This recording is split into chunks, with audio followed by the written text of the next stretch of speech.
Australian authorities in Victoria have declared a state of disaster as emergency-level bushfires continue to rage, razing homes and burning through vast areas of land.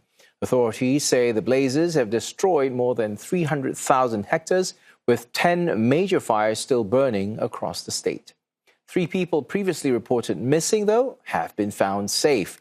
The Victorian Premier, Jacinta Allen, expressed her gratefulness for everyone supporting those people.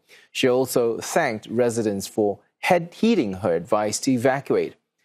Strong winds and extreme heat fueled the spread of the bushfires yesterday, making them the worst to hit Victoria in years since the Black Summer blazes.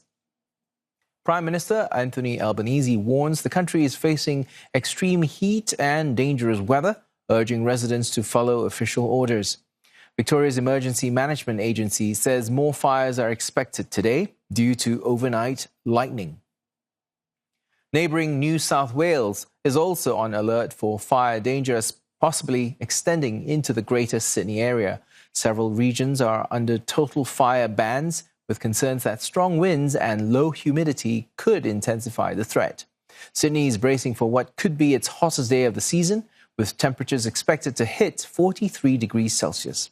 Officials in Queensland, meanwhile, are bracing for a tropical cyclone that is brewing off the coast of Townsville. Natashya Gutierrez reports for CNA from Sydney on what measures authorities are taking to tackle the extreme heat. The accounts we've been hearing from Victoria are devastating. We're hearing from farmers who say they've lost their livelihood, all of their livestock. We're hearing families who've said they've lost their homes. What we know is that over 100 structures across the state of Victoria have been destroyed. What have the authorities said they would do?